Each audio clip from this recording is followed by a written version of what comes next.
اعوذ باللہ من الشیطان الرجیم بسم اللہ الرحمن الرحیم۔ اب یہ تحویل قبلہ کا مضمون براہ راست آ رہا ہے۔ اس کے لیے تمہیدی 2 رکوع ہم پڑھ چکے ہیں۔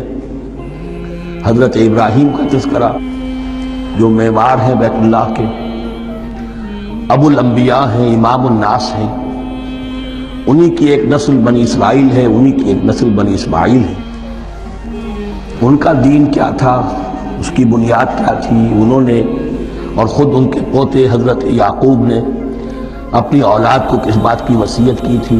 اب وہ اولاد مختلف پگڈنڈیوں پر چل کر کہاں کہاں پہنچ چکی ہے۔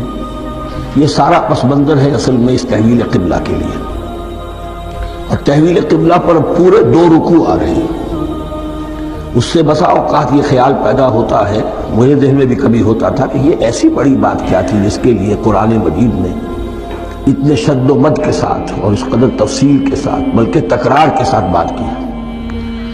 تو اصل میں اس کو یوں سمجھیے کہ ایک خاص مذہبی ذہنیت ہوتی ہے، اور وہ مذہبی ذہنیت یہ ہوتی ہے کہ اعمال کے ظاہر پر ان کی توجہ زیادہ مرکوز ہو جاتی ہے۔ اعمال کی جو روح ہے زیادہ اس کی طرف توجہ نہیں ہوتی۔ عوام الناس کا معاملہ یہی ہو جاتا ہے، ظواہر پر، رسومات پر، جو ظاہری شکلیں ہیں ان کی اہمیت، جو اصل دین ہے، روح دین ہے، جو مقاصد دین ہیں، ان کی طرف توجہ نہیں ہوتی۔ نتیجہ یہ ہوتا ہے کہ ظاہر میں ذرا سا فرق انہیں بہت محسوس ہوتا ہے۔ ذرا سا فرق ہو گیا، کسی نے رفع یدین کر لیا، قیامت آ گئی، معلوم ہوا یہ کوئی اور ہی آ گیا ہماری مسجد میں، یہ کون ہے؟ کسی نے آمین ذرا اونچا کہہ دیا، پھر قیامت آ گئی۔ یہ ساری چیزیں جو یہ خاص ایک ذہنیت ہوتی ہے۔ اس ذہنیت کے پس منظر میں یہ مسئلہ چھوٹا نہیں تھا۔ ایک تو یہ کہ جو قبائلی اور قومی پس منظر تھا اس کے حوالے سے سمجھیے، مکے میں جو لوگ ایمان لائے، ظاہر بات ہے ان سب کو عقیدت تھی خانہ کعبہ کے ساتھ، خود حضور کو تھی۔ آپ روتے ہوئے نکلے ہیں اور آپ نے یہ فرمایا تھا کہ اے کعبہ مجھے تجھ سے بڑی محبت ہے، لیکن تیرے یہاں کے رہنے والے مجھے یہاں رہنے نہیں دیتے۔ پھر یہ کہ وہ جو عقیدت اور محبت تھی وہ تمام اور مسلمانوں کے دلوں میں بھی تھی۔ مدینے میں آ کر آپ نے رخ بدل دیا۔ جب تک مکے میں تھے معلوم ہوتا ہے کہ حضور جب کھڑے ہوتے تھے نماز کے لیے تو آپ اس طرح کھڑے ہوتے تھے کہ بیک وقت استقبال قبلتین ہو جاتا تھا۔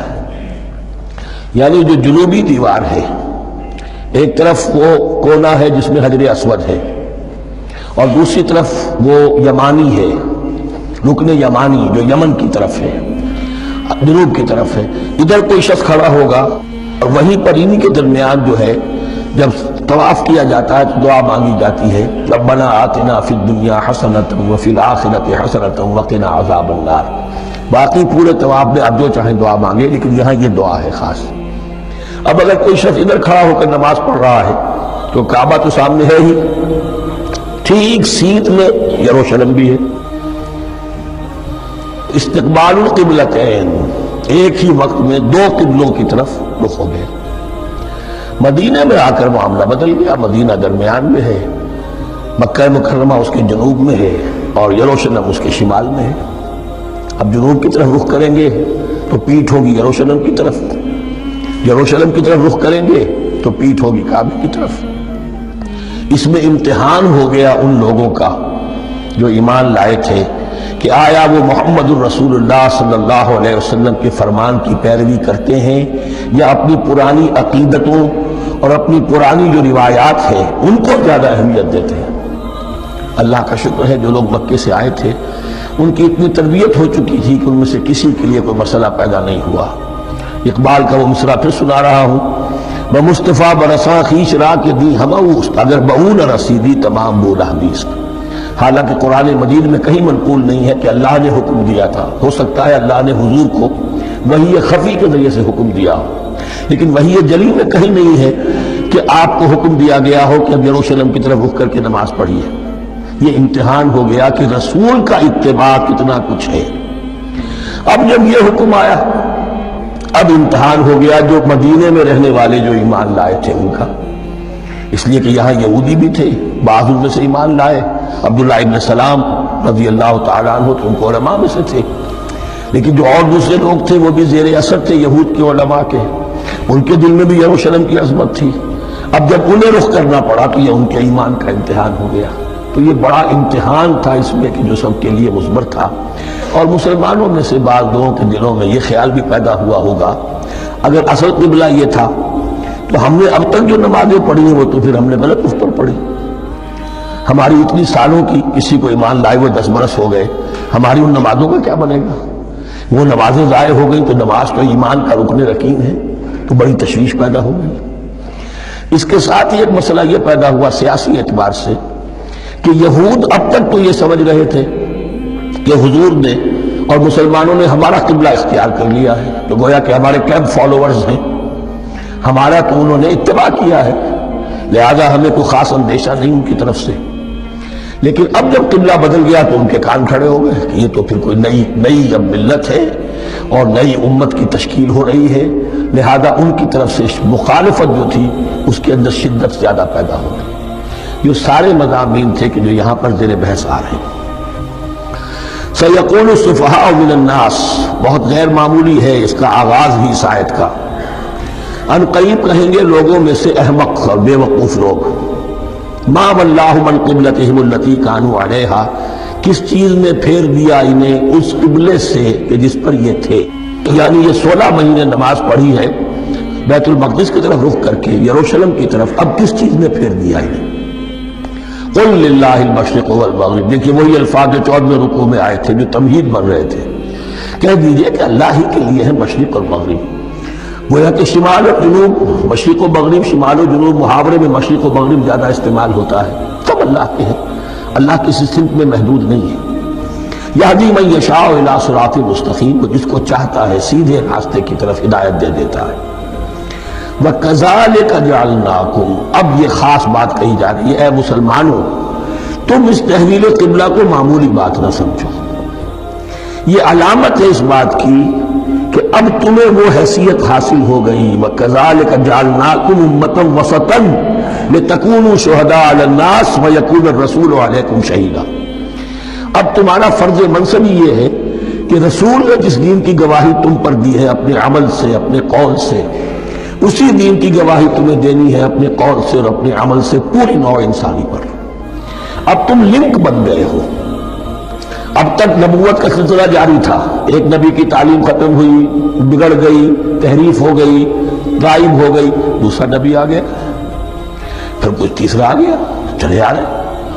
لہذا ہر دور کے اندر اب وہ جو معاملہ تھا تسلسل کے ساتھ چل رہا تھا, اب یہاں نبوت ختم ہو رہی ہے محمد رسول اللہ صلی اللہ علیہ وسلم پر, تو نوع انسانی تو ختم نہیں ہو رہی, ابھی قیامت تو نہیں آئی ہے.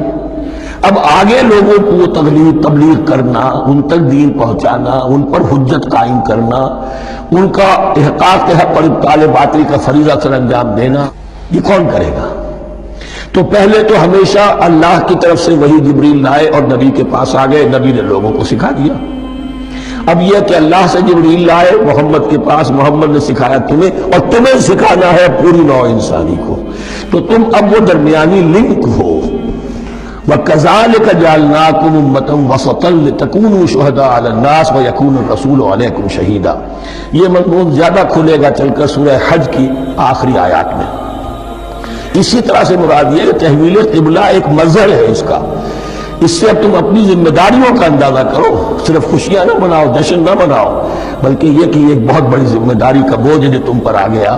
کبھی ہم نے اپنے بندے محمد کے کاندھوں پر جب یہ بوجھ رکھا تھا تو ان سے بھی کہا تھا صلی اللہ علیہ وسلم, انا سنلقی علیک قولا ثقیلا, اے نبی ہم آپ پر ایک بھاری بات ڈالنے والے ہیں.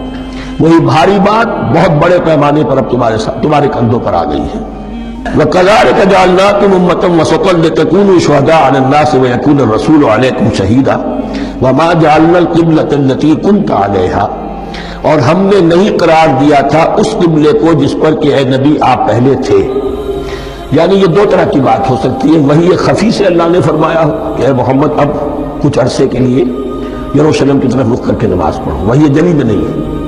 اور یہ بھی ہو سکتا ہے یہ حضور کا اجتہاد ہو اور اسے اللہ نے قبول فرما لیا. دونوں باتوں کا امکان موجود ہے.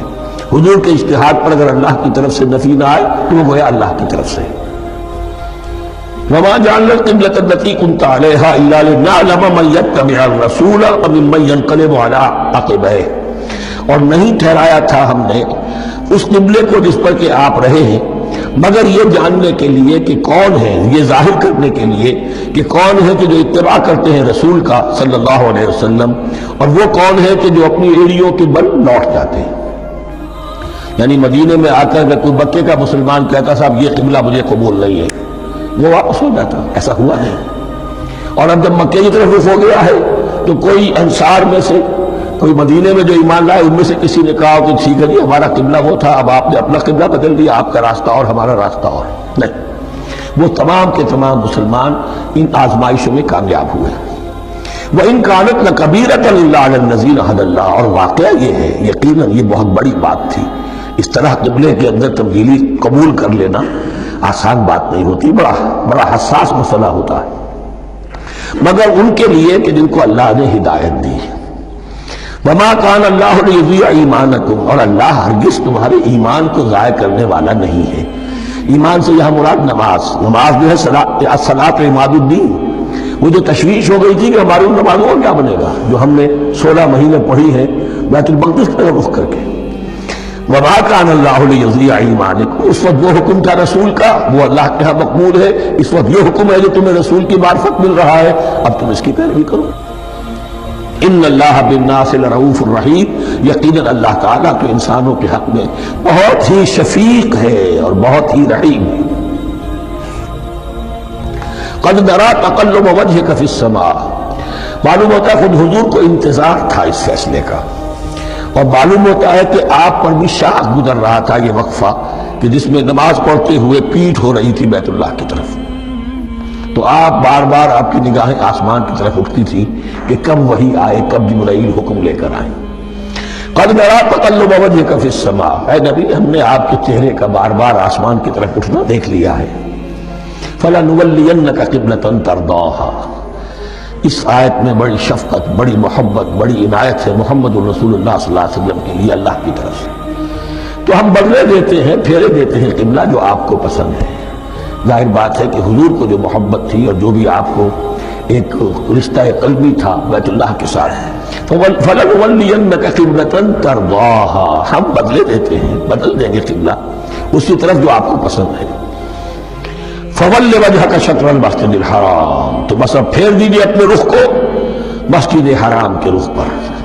وَحَيْثُ مَا كُنْتُمْ، اور مسلمانوں جہاں کہیں بھی تم ہو، مدینے میں ہو یا کہیں اور ہو، مغرب میں ہو، شمال میں ہو، جنوب میں ہو، کہیں ہو، فَوَلُّوا وُجُوهَكُمْ شَطْرَهُ، تو اپنا چہرہ نماز میں اسی کے رخ پر پھیرو۔ وَإِنَّ الَّذِينَ أُوتُوا الْكِتَابَ لَيَعْلَمُونَ أَنَّهُ الْحَقُّ مِنْ رَبِّهِمْ، اور جن لوگوں کو کتاب دی گئی تھی وہ جانتے ہیں کہ یہ حق ہے ان کے پروردگار کی طرف سے۔ تورات میں بھی یہ مذکور تھا کہ اصل قبلہ ابراہیمی وہی تھا، اس لیے کہ یروشلم تو تعبیر کیا ہے حضرت ابراہیم سے کوئی 1000 سال کے بعد حضرت سلیمان نے۔ یہ جو بھی ہیکل سلیمانی ہے کم سے کم 1000 برس کا فصل ہے حضرت ابراہیم اور حضرت سلیمان، تو حضرت ابراہیم کا قبلہ کون سا تھا؟ تو وہ بھی مولانا امین حسن اصلاحی صاحب نے اردو میں ترجمہ کیا ہے مولانا حمید الدین فراہی کی کتاب کا، اور وہ بہت اہم ہے اس موضوع کو سمجھنے کے لیے۔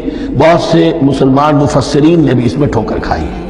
ان الذین اوتوا الکتاب لیعلمون انہ الحق من ربہم وما اللہ بغافل عما یعملون، اور اللہ غافل نہیں ہے اس سے کہ جو وہ کر رہے ہیں۔ ولئن اتاک الذین اوتوا الکتاب بکل آیۃ ما تبعوا قبلتک، اے نبی آپ ان اہل کتاب کو اگر تمام دلائل بھی دے دیں گے، تمام نشانیاں بھی دکھا دیں گے، تب بھی یہ آپ کے قبلے کی پیروی نہیں کریں گے۔ وما انت بتابع قبلتہم، اور نہ ہی اب آپ پیروی کرنے والے ہیں ان کے قبلے کی، یہ تو لکم دینکم ولی دین والا معاملہ ہو گیا۔ وما بعضهم بتابع قبلۃ بعض، حد یہ ہے کہ یہ خود جو ہے آپس میں ایک دوسرے کے قبلے کی پیروی نہیں کرتے، یعنی نصارہ اور یہود اگرچہ یروشلم سب کا قبلہ ہے، لیکن عین یروشلم میں جا کر جو یہودی ہیں وہ مغربی گوشے کو اختیار کرتے تھے، مغرب کی طرف رخ کرتے تھے ہیکل سلیمانی میں، اور جو نصارہ ہے وہ مشرق کی طرف، اس لیے کہ حضرت مریم سلام علیہا نے جو اعتکاف کیا تھا مکاناً شرقیہ، وہ جو مکان تھا ان کا جہاں اعتکاف تھا، جہاں فرشتہ ان کے پاس آیا ہے، وہ ہیکل کے کسی شرقی گوشے میں تھا، تو انہوں نے عیسائیوں نے اسی کو اپنا شرقی گوشے کو قبلہ بنا لیا۔ فَلَئِنِ اتَّبَعْتَ أَهْوَاءَهُمْ، اور اے نبی اگر بالفرض آپ نے ان کی خواہشات کی پیروی کی، من بعد ما جاءك من العلم، اس کے بعد کہ آپ کے پاس العلم صحیح علم آ چکا ہے، إِنَّكَ إِذًا لَّمِنَ الظَّالِمِينَ، تو آپ بھی پھر ظلم کرنے والوں میں سے ہو جائیں گے۔ صدق اللہ العظیم۔